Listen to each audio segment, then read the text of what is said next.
ವೀಕ್ಷಕ ಪ್ರಭುಗಳಿಗೆ ನಮಸ್ಕಾರ. ಇವತ್ತು ನಮ್ಮ ಜೊತೆ ಅದರಲ್ಲೂ ಬಾಗಲಕೋಟೆ ಉಪಚುನಾವಣೆಯಲ್ಲಿ ಶಿವರಾಮ ಸೇನೆಯ ರಾಜ್ಯಾಧ್ಯಕ್ಷರಾಗಿರುವಂತಹ ಸಂಜೀವ್ ಮರಡಿ ಅವರು ನಮ್ಮ ಜೊತೆ ಇದ್ದಾರೆ.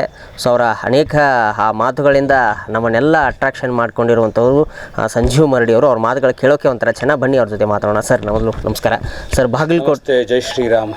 ಸರ್ ಬಾಗಲಕೋಟೆ ಉಪಚುನಾವಣೆ ಸದ್ಯಕ್ಕೆ ರಂಗೇರ್ತಾನೆ ಹೋಗ್ತಾ ಇದೆ. ಸೊ ಅಭ್ಯರ್ಥಿಗಳ ಲಿಸ್ಟು ಸಹ ಹಾಗೆ ಬೆಳೀತಾ ಇದೆ. ಸರ್ ತಾವು ಯಾವ ರೀತಿಯಾಗಿ ಅಂದರೆ ಪಕ್ಷದಿಂದ ನಿಲ್ತಿರೋ ಅಥವಾ ಪಕ್ಷೇತರವಾಗಿ ನಿಲ್ತಿರೋ, ತಮ್ಮ ಒಂದು ವರ್ಚಸ್ಸು ಇಲ್ಲಿ ಬಾಗಲಕೋಟೆಯಲ್ಲೂ ಸಹ ಇದೆ, ತಾವು ಬೇರೆ ಬೇರೆ ಕಡೆ ಅಡ್ಡಾಡಿದ್ರೂ ಸಹ ಇಲ್ಲಿ ತಮ್ಮ ನೆಲೆಯನ್ನು ಹಾಗೆ ಉಳಿಸ್ಕೊಂಡಿದ್ದೀರಿ. ಸರ್ ಏನು ಹೇಳ್ತೀರಿ? ಇಲ್ಲಿ ಮೊದಲನೇದಾಗಿ ನನಗೆ ಬಾಗಲಕೋಟೆ ನಗರದಲ್ಲಿ ಕಟ್ಟರ್ ಹಿಂದುತ್ವವಾದಿಯಾಗಿರುವಂತಹ ವ್ಯಕ್ತಿ ಬೇಕಾಗಿದೆ.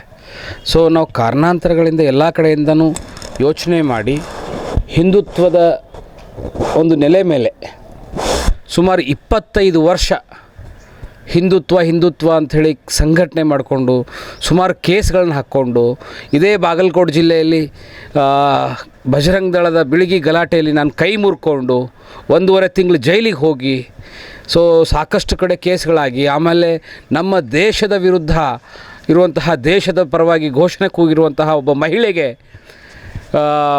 ಒಂದು ಸ್ಟೇಟ್ಮೆಂಟ್ ಕೊಟ್ಟು ಅದ್ರ ಮೇಲೂ ಒಂದು ಕೇಸ್ ಹಾಕಿಸ್ಕೊಂಡು ಹಿಂದುತ್ವದ ಬುನಾದಿ ಮೇಲೆ ಹೋಗಬೇಕನ್ನುವಂತಹ ಒಂದು ವಿಚಾರವನ್ನು ಇಟ್ಕೊಂಡು ನಾವು ಬಂದಿದ್ದೇವೆ. ಈಗ ಎಲ್ಲರೂ ನಾಮಿನೇಷನ್ ಮಾಡ್ತಿದ್ದಾರೆ, ಅವ್ರಿಗೆಲ್ರಿಗೂ ಒಳ್ಳೆಯದಾಗಲಿ. ಆದರೆ ನಾವು ನಾಮಿನೇಷನ್ ಮಾಡಬೇಕಂತ ಒಂದು ನಿರ್ಧಾರವನ್ನು ತೊಗೊಂಡಿದ್ದೇವೆ. ಇವತ್ತು ಪೂರ್ತಿಯಾಗಿ ಅಪ್ಲಿಕೇಶನ್ ಎಲ್ಲ ತೊಗೊಂಡು ಬಂದು ಮುಂದಿನ ದಿನಗಳಲ್ಲಿ ನಾಮಿನೇಷನ್ ವಿಚಾರವನ್ನು ಡಿಸ್ಕಸ್ ಮಾಡಿ 23ನೇ ತಾರೀಕು ನಾವು ನಾಮಿನೇಷನ್ ಮಾಡ್ತಾಯಿದ್ದೀವಿ. 23ನೇ ತಾರೀಕು ಅದು ಇನ್ನೂ ಒಂದು ಸ್ವಲ್ಪ ಹಿರಿಯರ ಜೊತೆ ಮಾತಾಡೋದಿದೆ. ಅಪ್ಲಿಕೇಶನ್ ತೊಗೊಂಬಂದಾಗಿದೆ. ನಾಮಿನೇಷನ್ ಮಾಡೋದಂತೂ ಕನ್ಫರ್ಮ್, ಅದರಲ್ಲಿ 2 ಮಾತಿಲ್ಲ. ನಮಗೆ ಬೇಕಾಗಿದ್ದು ಕಟ್ಟರ್ ಹಿಂದುತ್ವವಾದಿ ನಾಯಕ ಬೇಕಾಗಿದೆ. ಡಬಲ್ ಸ್ಟ್ಯಾಂಡರ್ಡ್ ನಾಯಕರು ನಮಗೆ ಅವಶ್ಯಕತೆ ಇಲ್ಲ. ನಮಗೆ ಬೇಕಾಗಿರೋದು ಒಂದೇ ಹಿಂದೂ, ನಾನೊಬ್ಬ ಹಿಂದೂ. ಒಳಗಡೆ ಜಾತಿಗಳು ಬೇರೆ ಬೇರೆ ಇರಲಿ, ಮನೆಯಿಂದ ಹೊರಗಡೆ ಬಂದ ತಕ್ಷಣ ನಾನು ಹಿಂದೂ, ಇವನು ನನ್ನ ಸಹೋದರ, ಅವನು ಒಬ್ಬ ಹಿಂದೂ, ನನ್ನ ಸಹೋದರ, ನನ್ನ ಸಹೋದರಿ ಅಂತ ಹೇಳುವಂಥ ಒಂದು ಮನಸ್ಥಿತಿ ಇರುವಂಥ ವ್ಯಕ್ತಿಗಳು ಬೇಕಾಗಿದ್ದಾರೆ. ಆ ಸಮುದಾಯದವರು ಈ ಸಮುದಾಯದವರು ಅಂತಲ್ಲ, ಎಲ್ಲರೂ ನಮ್ಮ ಸಮುದಾಯದವರು ಅನ್ನುವಂತಹ ಒಂದು ವಿಚಾರವನ್ನು ಇಟ್ಕೊಂಡು ನಾವು ಹೋರಾಟ ಮಾಡಬೇಕಾಗಿದೆ. ಎಲೆಕ್ಷನಿಗೆ ನಾನು ನಾಮಿನೇಷನ್ ಮಾಡ್ತಾ ಇದ್ದೇನೆ. 23ನೇ ತಾರೀಕು ನಾಮಿನೇಷನ್ ಮಾಡ್ತೇವೆ. ಅಂದರೆ ಸರಿ, ಪಕ್ಷೇತರವಾಗಿ ಸಲ್ಲಿಸುವಂಥದ್ದು? ಹಾಂ, ಪಕ್ಷೇತರವಾಗಿ ಹಿಂದುತ್ವದ ನೆಲೆ ಮೇಲೆ ಹಿಂದೂ ಅಭ್ಯರ್ಥಿಯಾಗಿ ನಾನು ನಾಮಿನೇಷನ್ ಮಾಡ್ತಾ ಇದ್ದೇನೆ. ಡೇ ಟೈಮಲ್ಲಿ ಜೈ ಶ್ರೀರಾಮ್ ಅಂತ ಹೇಳೋದು, ರಾತ್ರಿ ಆದ ತಕ್ಷಣ ಜಾಳಿಗೆ ಟೊಪ್ಪಿಗೆ ಹಾಕ್ಕೊಂಡು ಅಲ್ಲಾಹು ಅಕ್ಬರ್ ಅಂತ ಹೇಳೋದು, ಇಂತಹ ಡಬಲ್ ಸ್ಟ್ಯಾಂಡ್ ಮನಸ್ಥಿತಿ ಇರುವಂಥವ್ರ ವಿರುದ್ಧನೇ ನಾನು ನಾಮಿನೇಷನ್ ಮಾಡ್ತಾ ಇರೋದು ಇವಾಗ. ಓಕೆ. ಇನ್ನೂ ಸರ್, ಈ ಬಾಗಲಕೋಟೆಯಲ್ಲಿ ಯಾವ ಥರ ಇರಲಿದೆ ಪ್ರಚಾರ ಅನ್ನುವಂಥದ್ದು ತಮ್ಮದು? ಯಾಕಂತಂದರೆ ಈಗ ತಾವು ಬೇರೆ ಬೇರೆ ಕಡೆ ಬಿಸ್ನೆಸ್ ಮಾಡ್ತಾ ಇರುವಂಥದ್ದು, ಹಾಗೆ ಸಂಘಟನೆಯಲ್ಲಿ ಇರುವಂಥದ್ದು. ಸೊ ಇಲ್ಲಿನ ಕಾರ್ಯಕರ್ತರು ಯಾವ್ಯಾವ ಥರ ಅಂದರೆ ಮುಂದಿನ ಆಲೋಚನೆಗಳು ಹೇಗಿರ್ತವೆ ಅನ್ನುವಂಥದ್ದು? ಸೊ ಬೇಸ್ಮೆಂಟ್ ಅಂತೂ ರೆಡಿ ಆಗ್ತಾ ಇದೆ ನಮ್ಮದು.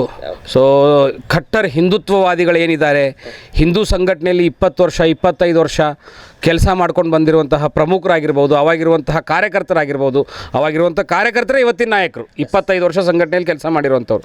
ಸೊ ಅವ್ರ ಪರಿಸ್ಥಿತಿ ಹೇಗಿದೆ ಅಂತಂದರೆ ಇವತ್ತಿನ ದಿನಗಳಲ್ಲಿ ನಾನು ಹಿಂದೂ ಅಂತ ಹೇಳಿ ಅವ್ರು ಹಿಂದುತ್ವದ ಕೆಲಸನೇ ಮಾಡ್ಕೊಂಡು ಹೋಗಿದ್ದಾರೆ, ಕುಟುಂಬದ ಸಲುವಾಗಿ ಏನೂ ಮಾಡ್ಕೊಂಡಿಲ್ಲ. ಅಂತಹ ಕಾರ್ಯಕರ್ತರು ತುಂಬ ಜನ ನಮ್ಮ ಜೊತೆಗಿದ್ದಾರೆ, ನಮಗೆ ಬೆಂಬಲ ವ್ಯಕ್ತಪಡಿಸ್ತಿದ್ದಾರೆ.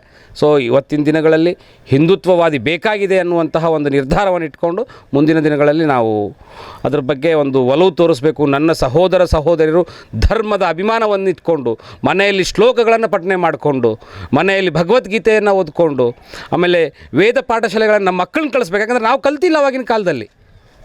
ಇವಾಗ ಕಲಿಸ್ತಿಲ್ಲ ಅಂತ ಹೇಳಿದ್ರೆ ಹೆಚ್ಚು ಕಡಿಮೆ ನಮಗೇನಾಗತ್ತೆ ಅಂತಂದರೆ ನಾವೆಲ್ಲರೂ ಟೋಪಿ ಹಾಕ್ಕೋಬೇಕಾಗತ್ತೆ, ಇಲ್ಲ ಬೈಬಲ್ ಹಿಡ್ಕೊಳ್ಬೇಕಾಗತ್ತೆ. ಈ ವಿಚಾರವಾಗಿ ಹೇಳ್ತಾ ಇದ್ದೀನಿ. ಇನ್ನೊಂದು ಸೂಕ್ಷ್ಮವಾದಂಥ ವಿಚಾರ, ನಾನು ದಾವಣಗೆರೆ ಜಿಲ್ಲೆಯಲ್ಲಿ ಶಾಮನೂರು ಅವ್ರ ಜೊತೆಗೆ ಒಂದು ಸ್ವಲ್ಪ ಮಾತಾಡಿದ್ದೆ. ಇವಾಗ ಅವರು ಇಲ್ಲ, ಶಿವಶಂಕರಪ್ಪ ಅನ್ನೋರು. ಅಂತಹ ಸಂದರ್ಭದಲ್ಲಿ 127 ಕುಟುಂಬಗಳು, ಅವ್ರದ್ದೇ ಜಾತಿಯ 127 ಕುಟುಂಬಗಳು ಕ್ರಿಶ್ಚಿಯನ್ ಕನ್ವರ್ಟ್ ಆಗಿದೆ ದಾವಣಗೆರೆಯಲ್ಲಿ. ಯೋಚನೆ ಮಾಡಿ ಬಂಧುಗಳೇ, ಯಾವ ಥರ ಹಿಂದುತ್ವ ಇದೆ ಅನ್ನುವಂಥದ್ದನ್ನು. ಸೊ ಆ ಕಾರಣಕ್ಕೆ ಹಿಂದುತ್ವದ ಆಧಾರದ ಮೇಲೆ ನಮ್ಮ ಧರ್ಮದ ಒಂದು ಶ್ರೇಷ್ಠತೆ, ಶಿವಾಜಿ ಮಹಾರಾಜರ ಶ್ರೇಷ್ಠತೆಯನ್ನು ಇಟ್ಕೊಂಡು ನಾವು ಹೋರಾಟ ಮಾಡಬೇಕಾಗಿದೆ. ನಾನು ಮಾಡ್ತಾ ಇದ್ದೀನಿ. ಆಮೇಲೆ ಇನ್ನೊಂದು ಮುಖ್ಯವಾದ ವಿಚಾರ, ಇದು ನಿಮಗೆಲ್ಲರೂ ಗಮನಕ್ಕೂ ತರ್ತೀನಿ. ನಾವೇನಾದರೂ ಬಾಗಲಕೋಟೆಯಲ್ಲಿ ಕಟ್ಟರ್ ಹಿಂದುತ್ವವಾದ ಕೆಲಸ ಮಾಡಿದ್ರೆ ಶಿವಾಜಿ ಮಹಾರಾಜರ ಮೂರ್ತಿ, ಬಸವಣ್ಣನವರ ಮೂರ್ತಿ, ನಮ್ಮ ಬಾಗಲಕೋಟೆ ಜಿಲ್ಲೆಗೆ ಸ್ಥಾಪಿತವಾದಂತಹ ಚಾಲುಕ್ಯರ ಒಂದು ಮೂರ್ತಿಯನ್ನು ಪ್ರತಿಷ್ಠಾಪನೆ ಬಾಗಲಕೋಟೆ ನಗರದ ಮಧ್ಯ ಸರ್ಕಲ್ಗಳಲ್ಲಿ ಪ್ರತಿಷ್ಠಾಪನೆ ಮಾಡಬೇಕನ್ನುವಂಥ ಒಂದು ಸಂಕಲ್ಪ ಇಟ್ಕೊಂಡು ನಿಮ್ಮ ಮುಂದೆ ಮತ ಕೇಳಕ್ಕೆ ಬರ್ತಾ ಇದ್ದೇನೆ. ಸರಿ, ನೀವು ಕೊನೆಯದಾಗಿ ಅಭಿವೃದ್ಧಿ ಅನ್ನುವಂತಹ ಪದವನ್ನು ತಾವು ಹಲವಾರು ಸರಿ ಹೇಳಿದಿರಿ. ಕೊನೆಯದಾಗಿ ಬಾಗಲಕೋಟೆಯಲ್ಲಿ ಅಭಿವೃದ್ಧಿ ಕಾಣೋದಾದರೆ ಏನೇನು ಕೆಲಸಗಳನ್ನ ಆಗಬೇಕು ಅನ್ನುವಂಥದ್ದು ಒಂದು 2 ಮಾತುಗಳಲ್ಲಿ ಹೇಳಿ. ಸೊ ಅಭಿವೃದ್ಧಿ, ಈಗ ಇಲ್ಲಿ ಬಾಗಲಕೋಟೆಯಲ್ಲಿ ಎಜುಕೇಷನ್ ಮಾಫಿಯಾ ತುಂಬ ಜೋರಾಗಿ ನಡೀತಾ ಇದೆ. ನನಗೆ ಬೇಕಾಗಿರೋದು, ನಮ್ಮ ಯುವಕರಿಗೆ ಬೇಕಾಗಿರೋದು, ನಮ್ಮ ಬಡ ಕಾರ್ಯಕರ್ತರಿಗೆ ಬೇಕಾಗಿರುವಂಥ ವಿಚಾರಗಳೇನಂತಂದರೆ ಸರ್ಕಾರಿ ಹಿರಿಯ ಪ್ರಾಥಮಿಕ ಶಾಲೆ ಬಾಗಲಕೋಟೆ ನಗರದಲ್ಲಿ ಒಂದೂ ಇಲ್ಲ. ನಾವೇನಾದರೂ ಗೆದ್ದರೆ 100% ಸರ್ಕಾರಿ ಪ್ರಾಥಮಿಕ ಶಾಲೆ ಬಾಗಲಕೋಟೆ ನಗರದಲ್ಲಿ ಮಾಡ್ತೇವೆ, ಒಂದನೇದು. ಆಮೇಲೆ ಇಂಡಸ್ಟ್ರಿಗಳು, ಅದು ನಾವು ಗೆದ್ದ ಮೇಲೆ ನಮ್ಮ ಒಬ್ಬರ ಕೈಯಿಂದ ಆಗೋದಿಲ್ಲ. ಎಷ್ಟು ಪ್ರಯತ್ನ ಆಗುತ್ತೋ, ನಾನು ಮೊನ್ನೆ ಚಾಲೆಂಜ್ ಮಾಡಿದ್ದೇನೆ ಅವರಿಗೆ, ಅರ್ಧ ಎಕರೆ ನಿಮ್ಮ ಕಡೆಯಿಂದ ಇಂಡಸ್ಟ್ರಿ ಏರಿಯಾ ಇಲ್ಲ ಅಂಥೇಳಿ. ನಾನು ಹೆಚ್ಚು ಕಡಿಮೆ ನಾನು ಪ್ರಯತ್ನ ಮಾಡಿ ಕೆಲವೊಂದಿಷ್ಟು ಕಡೆ ಸ್ಮಾಲ್ ಸ್ಕೇಲ್ ಇಂಡಸ್ಟ್ರಿಗಳನ್ನು ತರ್ತೇನೆ.